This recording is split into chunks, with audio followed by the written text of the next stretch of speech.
የዛሬዋ ኢትዮጵያ ምንም ጦርነት ሳናደርግ ይህንን ኃይል ብንቀበለው ይህን ኃይል እንዳለ ብንቀበለው የአሁኗ ኢትዮጵያ የትናንትናውን ቲፒኤልኤፍ ሳይሆን የዘመነውን ቲፒኤልኤፍ ለመሸከም ጫንቃው አይችልም። ሶማሌን ዛሬ አጋር ነህ የአጋር ሚና ተጫዋች ብትለው ሊቀበል ዝግጁ አይደለም። ኦሮሞን አይንህን ጨፍንና ሀብትህን ልዝረፍ ብትለው ሊዘረፍ ዝግጁ አይደለም። አማራን ከሌላው ህዝብ ነጥለህ አንተ እንደዚህ እያልክ ልታስጠቃው ብትሞክር ሊጠቃ የሚፈልግ ህዝብ አይደለም። ሌላውም ደግሞ በዚህ 3 ዓመት ውስጥ ይብዛም ይነስም የኢትዮጵያ አንድነትና በጋራ መኖር አስፈላጊነቱ ገብቶታል። አይቀበልም ያን ሐሳቤ።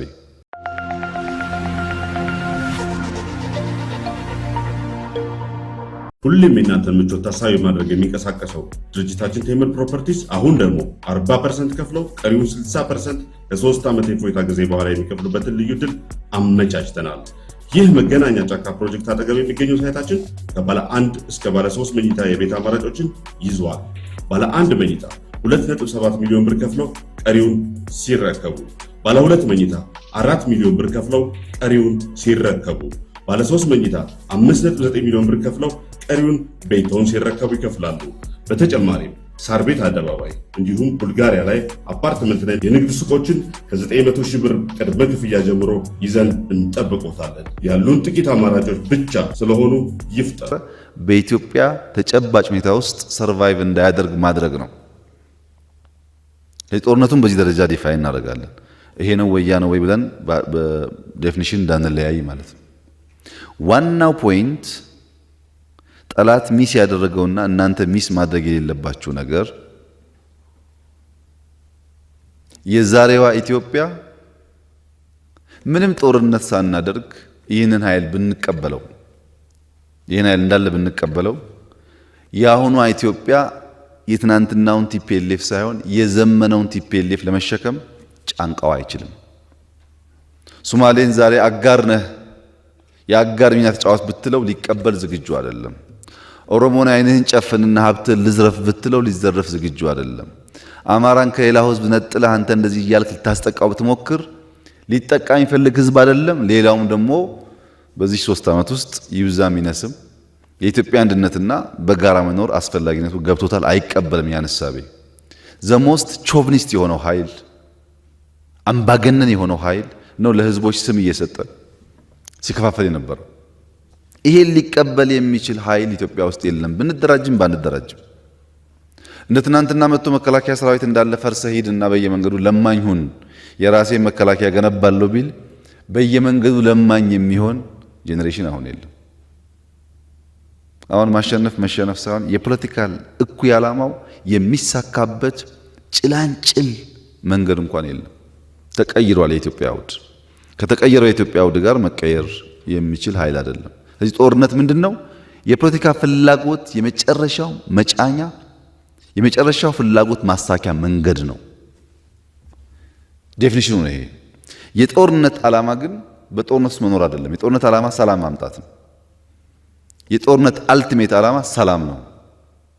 በንግግር በእጅ ያላለውን በውይይት ዝም ያላለውን በኃይልም ቢሆን ዝም ማሰኝተህ ሰላም ፈጥረህ በሰላም ውስጥ የምትፈልጋቸውን ትልሞች ማሳካት ነው እንጂ ሁል ጊዜ በጦርነት ውስጥ የተሽከረከሩ መኖር አይደለም። ጦርነት ዴፊኒሽኑና ጦርነት ዓላማው መቀላቀል የለበትም። ዓላማው ሰላም ማምጣት ነው። የጦርነት ግብ ደግሞ የጠላትን ትጥቅ ማስፈታት ነው። ትጥቅ ማለት መድፍና ታንክ ብቻ አይደለም። የፕሮፓጋንዳ ትጥቅ፣ የእኩይ ዓላማ ፖለቲካል እሳቤ ትጥቅ፣ የሚያደራጅበት በዘር ጥላቻ የሚቀሰቀስበትን ትጥቅ ማስፈታት ማለት ነው። በነዛ ትጥቆች ተጠቅሞ ኃይል ሰብስቦ ለፖለቲካ ዓላማ ያስቀመጠውን የማፍረስ የማውደም የመዝረፍ ፍላጎት ማሳካት እንዳይችል ትጥቁን ማስፈታት ነው ግባችን። ሰላም ማምጣት ነው ዓላማችን። የፖለቲካ ሐሳቢያችን ደግሞ ሁሉም ኢትዮጵያዊ ኢኳል ኦፖርቹኒቲ አግኝቶ በዲሞክራሲያዊ መንገድ የሚሻውን እየመረጠ የማይፈልገውን የሚጥልበት ስርዓት መፍጠር ነው። በትጥቅ ኃይል መንግስት የመፍጠር ፍላጎት ኢትዮጵያ ውስጥ ከእንግዲህ በኋላ ቦታ እንዳይኖረው ማድረግ ነው። ይህ ዓላማና ግብ እንዲሁ በከንቱ ግን የሚሆን አይደለም። ቤት ተቀምጠን መከላከያ ምን እያደረገ ነው፣ ልዩ ኃይል ምን እያደረገ ነው በማለት በመጠየቅ በመክሰስ እንደዚህ ሽፍታ ኃይል በክፋት የተሞላን ስብስብ ቤት ተቀምጦ እጅ አጣጥፎ ጥያቄ በመጠየቅ የኢትዮጵያን ሰላምና ዴሞክራሲ ማረጋገጥ አይቻልም። 90 ደቂቃ ሶፋ ላይ ተቀምጠው የማንቸስተር እና ቼልሲን ኳስ ጨዋታ ማየት የሚሰለችው ግብ ሲገባ ቀስቅሽኝ እያሉ ሶፋ ላይ የሚጋደሙ ሰዎች ከዓመት ዓመት የተደረገውን ውጊያ እንደ ተራ ነገር መተንተን ይፈልጋሉ። ውጊያውን መዋጋት አይደለም፣ ስለ ውጊያው መስማት ይሰለቻል። ስለ ውጊያው ማቀድ፣ ስለ ውጊያው ማልበስ፣ ስለ ውጊያው ማስታጠቅ ይሰለቻል። ተራ ነገር አይደለም። በዚያ ልክ ቆርጠን ስንዘጋጅ ብቻ ነው ይህንን ስብስብ የሚፈልገውን ነገር እንዳያሳካ ማድረግ የምንችለው። የኢትዮጵያ ሕዝብ ከጫፍ ጫፍ ለዳግም ባርነት፣ ለዳግም ዘረፋ፣ ለዳግም ከፋፍለ ግዛ እሳቤ ዝግጁ አለመሆኑን በተደጋጋሚ አረጋግጧል። ገንዘብ በማዋጣት አረጋግጧል። በተወሰነ ደረጃ ልጆቹን በመስጠት አረጋግጧል። በሰልፍ አረጋግጧል። ግን በቂ አይደለም። በሆያ ሆዬ በጥይት የመጣን ሰው አንመልሰውም። በተደራጀ መንገድ ነው የምንመልሰው። ለምሳሌ ህዝባዊ በሀገር ደረጃ አያስፈልግም ወይ ላላችሁ ሰዎች ምን ያልተደረገ ነገር አለ? ቆየን እኮ ተነስ ታጠቅካል። ግን ተነስ ታጠቅ ያልነው ከአንድ 3-4 ወር ፊት ለምሳሌ ህዝቡ ሆ ብሎ ሲነሳ ህዝቡን በቀሰቀስነው ልክ በመንግስት አደረጃጀት መስራት የሚገባን ስራ በቂ ስላልነበረ ሆ ብሎ የወጣው ሰው 2 ቀን 3 ቀን ተጉዞ ውሃ ሲጠማ ሆ ብሎ ተመለሰ። ለዚህ አሁን ትምህርት ወስደን ሰነድ አዘጋጅተን ከክልሎች ጋር ተወያይተን ትናንት አማራ ክልል ያደረገውን የሰማችሁትን በአይናው ኦሮሚያ አድርጎት ሊሆን ይችላል። ጠዋት እየተወያየ ነበር። ሜቢ ከሰዓት ወይ ነገ ደቡብ ይቀጥላል። እያንዳንዱ ክልል አደራጅቶ አስታጥቆ ቀለብ ስንቅ ይዞ ስራውን እንዲሰራና በሀገር ደረጃ በተደራጀ መንገድ እንድንመክተው ነው። ባህር ዳር ላይ ነበረን ውይይት እሱ ነው። ተወያይተን ሚሽን ወስደናል። ሁሉም ስራቸውን እየሰሩ ነው። አዝማሚያውም ጥሩ ነው ያለው። የኢትዮጵያ ሕዝብ ባርነት አልቀበልም ማለቱ መልካም ነገር ሆኖ ይህ ኃይል እንዲገነዘብ የሚያስፈልገው ግን በወሎ ግንባር በነበረው ውጊያ ኢትዮጵያውያን ያልሆኑ ኃይሎች ተሳትፈውበታል። ኢትዮጵያውያን ያልሆኑ የኢትዮጵያ ዝርያ የሌላቸው ሰዎች ተሳትፈው መስዋዕትነት ከፍለዋል። ኢትዮጵያዊ ያልሆነ ሰው ኢትዮጵያን ለማፍረስ በደሴ ግንባር መጥቶ ሲሞት ኢትዮጵያዊ የሆነ ሰው አገሩን ለማዳን ምን ያክል ዝግጁ ነው፣ ምን ያክል እየተጋ እየሰራ ነው የሚለው ጉዳይ ደግሞ ለሁላችን የሚተው ጉዳይ ሆነ። ነጮች፣ ጥቁሮች በደሴ ውጊያ ከቲፒኤልኤፍ ጋር ተሳትፈው ሞተዋል። ይሄ ጉዳይ ይሄ ፈረስ የሚጋልበው አለ ሲባል የነበረው አባባል አይደለም፣ በተግባር ታይቷል። አሁን እኛ ካለን ቴክኖሎጂ በላይ ካለን አቅም በላይ ያላቸው ኃይሎች በቴክኖሎጂ በመረጃ በከፍተኛ ደረጃ ድጋፍ ያደርጋሉ። ምንም ጥያቄ የለውም። እንቅስቃሴዎቻችን ድጋፍ ያደርጋሉ። ኢትዮጵያዊ የመጣበትን የጠላት ሁኔታ በትክክል መገንዘብ አለበት። ከመንግስት አንጻር አሁን ያለው ስጋት በእናንተም ውስጥ በህዝብ ውስጥ የሚሰማው ስጋት በደንብ እንገነዘባለን። ስጋቱም ደግሞ ሚዛን የሚደፋ ስጋት ነው። ዝም ብሎ ስጋት አይደለም፣ ተገቢ ነው። ግን ያንን ስጋት የሚመጥን ስራ ካልሰራን በስተቀር በስጋት ውስጥ ስላላችሁ ብለን ስጋቱን ብናስተጋባ ትርጉም የለውም። ስጋት የሚመጥን አደረጃጀት፣ ያን የሚመጥን ስራና የመቀልበስ ስራዎች መስራት ይጠበቅብናል። በእኛ መንገድም አመቱ ሙሉ የተጓዝነው ጉዳይ አልጋ ባልጋ እንከን አልባ ማለት አይደለም። ስህተት እያረምን ጠንካራ ጎን ደግሞ እያጠናከርን ይሄን ነው። ሞር ኮንፊደንስ በመከላከያ ሪፖርት እንደሰማችሁት ሞር ኮንፊደንስ እየመጣ ያለው በእኛም እየተሰማን ያለው በየጊዜው ገጥመን አይተን ታክቲኮች፣ ስልቶች፣ ትጥቆች፣ አቅሞች፣ የቶክስ አቅሞች፣ የመረጃ አቅሞች እያየን ስለመጣን ምን ማድረግ እንችላለን የሚል ነገር የተሻለ ግንዛቤ እያገኘን ስለመጣን ውጊያን በሚመለከት በውጊያና በጦርነት መካከል ያለውን ዲፍረንስ በደንብ መለየት አስፈላጊ ነው። ጦርነት ማለት ቅድም ያነሳሁትን የፖለቲካል እሳቤ እንዳይከናወን ማክሸፍ ማለት ነው። ውጊያ ማለት ግን ያን ነገር ለማሳካት በቀን 10፣ 15፣ 100 ውጊያ ሊካሄድ ይችላል። ውጊያ የፖለቲካ ዓላማ ማስፈጸሚያ አይደለም። ጦርነት ነው የፖለቲካ ዓላማ ማስፈጸሚያ የሚሆነው። እኛ በስካሁኑ ለምሳሌ ባለፉት 3-4 ወር ገደማ ትግራይ ክልል ለቀን ከወጣን በኋላ በመቶዎች የሚቆጠሩ ውጊያዎች አካሂደናል። ጦርነት አይደለም፣ ጦርነት ድምር ውጤቱ ነው። ጦርነት የሚሰፋ ነገር ነው። እዚህ ጋር ይቀደዳል፣ ይሰፋል፣ እዚህ ጋር ይቀደዳል፣ ይሰፋል። መቀሌን ስንይዝም ሲቀደድ ሲሰፋ ነበር። እንደው ዝም ብሎ እየተጓዘ ማሸነፍ የሚባል ነገር አይደለም። ውጊያ ይቀደዳል፣ ይሰፋል። የሆነ ኃይል ይበተናል፣ የሆነ ኃይል ይማረካል፣ የሆነ ኃይል በጀግንነት ይዋጋል። ይሄ ባደረግናቸው በየዕለት የሚያጋጥሙ ውጊያዎች ሁሉ ነበረ። መፍረስ፣ መልሶ መደራጀት፣ አንዳንዴ ትጥቅን ጥሎ መሄድ፣ ትጥቅን ሽጦ መሄድ፣ አንዳንዴ ደግሞ ትጥቅ በሌለበት ሁኔታ እጅ በእጅ መዋጋት፣ ሁሉም ባህሪዎች አሉ።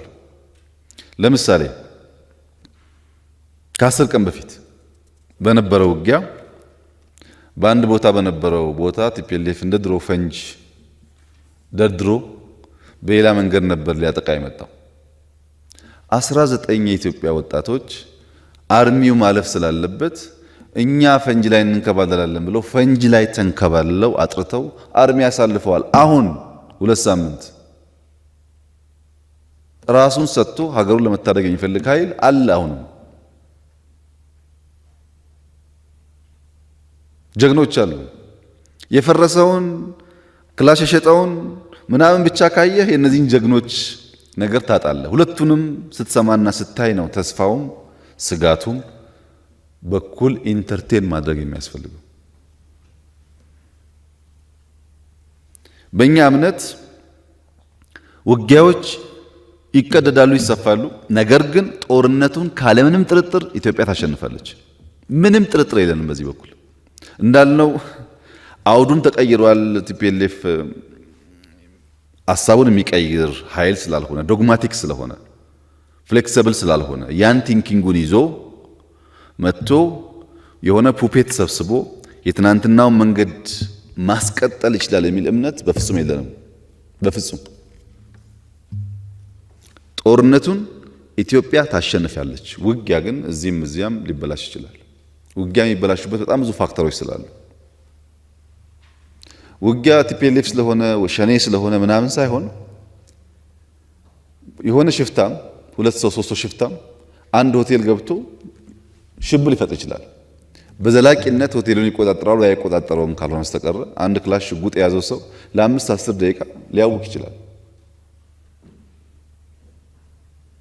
እና ውጊያ ባየን ቁጥር አጠቃላይ ጦርነቱ የተበላሸ ተስፋ የሌለው ሆኖ መቅረብ ችግር አለበት። ሁሉም ደግሞ ጠያቂ መከላከያ ምን እያደረገ ነው የሚል ጎረምሳ ለምን ሄዶ አያደርግም? ማን ነው መከላከያ በየቦታው ለሱ ለመሞት ፈርሞለት እሱ ተቀምጦ የመከላከያን ውጊያ እንደፈለገ እንዲገመግም እንዲተነትን የፈቀደለት? ይሄ እኮ የኢትዮጵያ ጉዳይ ነው። ሌሎች ኃይሎች እኮ ሌላ ፓስፖርት ያላቸው ሰዎች እኮ ለዚህ እኩይ ዓላማ ህይወታቸውን የከፈሉ በእግራቸው የተጓዙ ነው። መረጃ እየሰጡ ነው፣ እያቀበሉ ነው። ኢትዮጵያዊ ይሄንን ፈረስ ይሄንን ባንዳ ብቻ ሳይሆን የሚጋለቡትን ኃይሎችን ለማስቀረት ከመጨረሻው የቆረጠ የወሰነ መሆን አለበት። በእያንዳንዱ ሁሌም የእናንተን ምቾት ታሳቢ ማድረግ የሚንቀሳቀሰው ድርጅታችን ቴምር ፕሮፐርቲስ አሁን ደግሞ 40% ከፍለው ቀሪውን 60% ከ3 ዓመት የፎይታ ጊዜ በኋላ የሚከፍሉበትን ልዩ ድል አመቻችተናል። ይህ መገናኛ ጫካ ፕሮጀክት አጠገብ የሚገኘው ሳይታችን ከባለ 1 እስከ ባለ 3 መኝታ የቤት አማራጮችን ይዟል። ባለ 1 መኝታ 2.7 ሚሊዮን ብር ከፍለው ቀሪውን ሲረከቡ፣ ባለ 2 መኝታ 4 ሚሊዮን ብር ከፍለው ቀሪውን ሲረከቡ፣ ባለ 3 መኝታ 5.9 ሚሊዮን ብር ከፍለው ቀሪውን ቤቶን ሲረከቡ ይከፍላሉ። በተጨማሪም ሳር ቤት አደባባይ እንዲሁም ቡልጋሪያ ላይ አፓርትመንት ላይ የንግድ ሱቆችን ከ900 ሺህ ብር ቅድመ ክፍያ ጀምሮ ይዘን እንጠብቆታለን። ያሉን ጥቂት አማራጮች ብቻ ስለሆኑ ይፍጠራችን መስዋዕትነት ላይ በእያንዳንዳችን ጥረትና ትጋት ላይ ኢትዮጵያ አሸንፋ ትቀጥላለች። ካልሰራን ግን ያ ሊሆን አይችልም። ከተማ ውስጥ ሆነው የቲፒኤልኤፍን ፕሮፓጋንዳ ለማሰራጨትና ለማስታጠቅ አልቋል፣ ሁሉ ነገር ተጠናቋል የሚሉ ሰዎች ስተት የለባቸውም። የነሱ አቅም አልቋል። የነሱ ተስፋ አልቋል። የኢትዮጵያ አቅምና የማድረግ አቅም ግን አልተነካም። አልቋል ሳይሆን አልተነካም። እንኳን የኢትዮጵያ አቅም እዚህ ያላችሁ ሰዎች አቅም እንኳን ተደምሮ ስራ ላይ አልዋለም። እንኳን የኢትዮጵያ አቅም አልተነካም። አቅማችን ሞክረው አስገድለው የጨረሱ ሰዎች ገና ሳይጀምሩ አልቋል ይላሉ። እንዴት ነው የሚያልቀው? ተስፋ አቅማቸው እያለቀ ነው፣ እውነት ነው። የኢትዮጵያ አቅም ግን አልተነካም። እሱን ሰብስበን ደምረን አሁን በቅርብ ከምናያቸውም በርቀት ከምንሰጋቸውም ጠላቶች ኢትዮጵያን መታደግ ይቻላል። ለዛ የግድ ሁል ጊዜ በተመቻቸ ነገር ላይሆን ይችላል። በማይመች ጉዳይም ቢሆን ያም ማድረግ አለብን፣ ይቻላል። ይሄን ለማድረግ ክልሎች በሙሉ አቅማቸው ስራ ጀምረዋል። በመንግስት ደረጃ በፓርቲ ደረጃ እየወሰኑ ሰው እየመደቡ ሀብት እየወሰኑ እያደራጁ ይህ ኃይል መልሶ ኢትዮጵያውያንን ባሪያ ማድረግ የለበትም የሚል ሙሉ ስምምነትና ስራም ተጀምሯል። ይሄ በየቀኑ እየተሰናሰለ ሲሄድ ያላችሁትን ሀገራዊ መልክ ይይዛል። መከላከያ አውቆ ነው የወጣው፣ አውቆ ነው የገባው። እነዚህ ተንታኞች ትናንሽ ስራ ቢሰሩ ቁም ነገር ባመጡ ነበር። ሰው እየሞተ አስክሬን እያዩ ግን አውቆ ነው የወጣ ወደሚል የከፋ ትንታኔ የሚሄዱ ኃይሎች አሉ። እንደነዚህ አይነት ነገሮች አውቀውትም ሳያውቁም የጠላትን ፍላጎት የሚያስፋፉ እንጂ ለኢትዮጵያ የሚጠቅሙ አይደሉም። አሁን እኛ የሚያስፈልገን ሰብሰብ ብሎ በጋራ መቆም ነው። ከቲፒኤልኤፍ አንጻር በጠንካራና በደካማ ጎን መታየት አለበት። ከኛ ለምሳሌ አርሚ ወደ ኋላ ሲመለስ ከኋላ ያለው ኃይል ቁም እባክህን ምናምን በባንዲራ አምላክ ምናምን ነው የሚለው እንጂ አይገልም። አንገልም እኛ ወታደሮቻችንን አሁን ባለው ሁኔታ። በዛ ሳይድ ደግሞ ወደ ኋላ ከተመለስክ አውቶማቲክ ነው ትመታለህ። ወደፊትም ይመታል፣ ከኋላም ይመታል። ምንም የሰው ህይወት ጉዳይ ኮድ ኦፍ ኮንዳክት የሚባል ነገር የለም፣ ኤቲክስ የሚባል ነገር የለም። ችግር የለም። ለዓላማ ነው የምትገደለው ተብሎ ስለሚወሰድ ማለት ነው። አንድ ሁለተኛ፣ በዛ በኩል በጥላቻ አጥፋ፣ እንደ ህዝብ ዝረፍ፣ ግደል፣ ይሄ ህዝብ እያለ አንተ ሰርቫይቭ አታረግም ተብሏል። እኛ እንደ መንግስት ተነስ እንትናና አጥፋ ልንል አንችልም። እንጠንቀቅ እያልን አይደለም፣ አንችልም። ኃላፊነት አለብን። ኃላፊነት ደግሞ ችግር አለበት። በጣም ብዙ ፍተሻ ምዘና ስለሚፈልግ በአንዳንድ ጠላት ታቅፈም ልትቀጥል ትችላለህ። እስክታውቀው እስክታጣራው ድረስ ችግር አለ። ንጹህ ዜጎች ሳይሳቀቁ ሳይጎዱ ግን በውስጥ ያሉ አርበኞችና የጥፋት ኃይሎች ደግሞ ተለይተው የሚለው ጉዳይ በጣም የሁላችን ትብብር ይፈልጋል። ቀላል ስራ አይደለም። ከእናንተ የሚፈለገው አንደኛ መከላከያ ማጠናከር። መከላከያ የምታጠናክሩት ለሸኔ ለቲፒኤልኤፍ ብቻ አይደለም። መከላከያ ካልጠናከረ ብዙ ጠላት አለ ይሄን ሀገር የሚያፈርስ። አየነው፣ በጽሁፍ አየን፣ በሚዲያ ፕሮፓጋንዳ አየን፣ በመረጃ መስጠት አየን። አሁን ደግሞ ህይወትን በመክፈል አየነው። ተራ ኮሚትመንት አይደለም ይሄን ሀገር ለማፍረስ ያለው እና መከላከያ የምታጠናክሩት በሄዳችሁበት። ለምሳሌ አንዳንዶቻችሁ ማሰልጠኛ ጣቢያ ብትሰማሩ ሄዳችሁ መከላከያውን ማስተማር ሊሆን ይችላል። በየክልል ብትሰማሩ የክልል ሚሊሻዎችን ማስተማር፣ ዓላማውን ማስጨበጥ፣ አስፈላጊ ከሆነ መርቶ መሄድ ሊሆን ይችላል። ችግር የለውም። ሄዶ የሀገር ልዑልና ማስጠበቅ ሊሆን ይችላል። ሶስተኛ፣ ቢሮዎቻችን አካባቢ እነሱ የሚፈልጉት ሙሉ በሙሉ ስለ ጦርነት ብቻ እያወራን ሁሉ ነገር እንዲቀር ነው። ትምህርትም እንዲቀር፣ እርሻም ሁሉ እንዲቀር ነው። ያ ደግሞ ከቀረ ጦርነቱን ብናሸንፍም በረሃብ ምክንያት እንባላለን። ስራዎቻችንን ካልሰራ መሸከም አንችልም። አሁን ያለውን ነገር ተሸክመን መሄድ ለመሸከም ስራ ያስፈልጋል። ሰሞኑን ጎንደር አካባቢ ነበርንና ይሄ የባህር ዳር ስብሰባ ጋር ተያይዞ የነገሩኝ እዛ ያሉ ሰዎች የዘንድሮውን ምርት ፈራ ነው፣ ባህላዊ እምነት ነው፣ ሊገፋን ነው መሰለን። በጣም ምርት አለ ዘንድሮ አይታችሁ ከሆነ ጎጃም፣ ጎንደር ምናምን አርሲ በጣም የሚገርም ነው። ሊገፋን ነው። ጠላት የስንዴ ዘለላ ሲያይ በጣም ነው የሚበሳጨው። እኛ እዚህ እየሞትን እነሱ ለስንዴ ያወራሉ ይላል። እኛ ግን ስንዴው ከሌለ we cannot survive ምን እንበላለን? ሚረዳንም ያገዘ ምናምን እኮ የለም። አብዛኛው ጠምዛጅ ነው እጅ እና ሚኒስትሮች በአንድ በኩል በኖርማል 8 ሰዓታችሁ ስራዎች እንዳይበላሹ ትሰራላችሁ። ተጨማሪ 8 ሰዓት ጨምራችሁ ደግሞ እንደዚህ አይነት ነገሮች ክፍተት እንዳያገኙ ትመራላችሁ። ብቃታችሁን አቅማችሁን ታወጡና ሀገራችሁን ትታደጋላችሁ። እና መከላከያ ማጠናከር፣ ማሰልጠን፣ ህዝቡ ወደዛ ጉዳይ እንዲገባ ማድረግ፣ ማስተማር፣ በሚዲያ መስራት ይጠበቅባቸዋል። አካባቢ መጠበቅ፣ የራሳችን ኦፊስን መጠበቅ፣ ህዝቡም አካባቢን ጠብቅ ማድረግ። ብዙ ድራማዎች ስላሉ ቅድም ደሴ ላይ ለምሳሌ አንዲት ሬጂመንት ኮማንዶን የተዋጋው ኃይል ደሴ ነዋሪ ነው። ትናንትና የመከላከያ ደጋፊ የነበረ ኃይል ቲፒኤልኤፍ እየቀረበ ሲመጣ ሬጂመንቷ እንዳትወጣ ከቦ መስዋዕትነት ከፍሎ እኮ ነው ሊያስቀር የሞከረው እዛ የነበረ ኃይል ነው። ይሄ በእያንዳንዱ ተቋም ውስጥ አለ። እያንዳንዱ ሚኒስትሪ ውስጥ እያንዳንዱ ምናምን ውስጥ ጊዜ ሲመቸው የሚሰራ ኃይል አለ። እሱም በደንብ አካባቢ ማጥራት፣ አካባቢ ማለት የእናንተን ተቋም ከዛ ደግሞ አልፋችሁ ህዝባችሁም አካባቢያችሁ ያለውን በሚዲያም በተቻለ መጠን እንደዚህ የተቀላቀለው ኃይል እንዲጸዳ ማድረግ ነው። ሶስተኛው ፕሮፓጋንዳ ነው። ቢኮዝ ፕሮፓጋንዳው አሁን ሁሉ ሰው ለምን ህዝብ አታሰልፉም፣ ለምን ፕሮፓጋንዳ አትሰሩም፣ ለምን ወጣችሁ አትናገሩም፣ ለምን እና ዝም ብሎ መጠየቅ ሳይሆን ማድረግ ነው። በቃ ተደራጅታችሁ እንደዛ አይነት ስራ መስራት ነው። እነሱ ሽማግሌውም ትልቁም 62 63 ዓመት ሰው ተማርኳል ጦርነት ላይ እየተዋጋ ሚሊሻ 60 ምናምን ዓመት 10 ምናምን ዓመት ህፃን ተማርኳል። እዚህ ያለ ሰው ምን ይጠብቃል?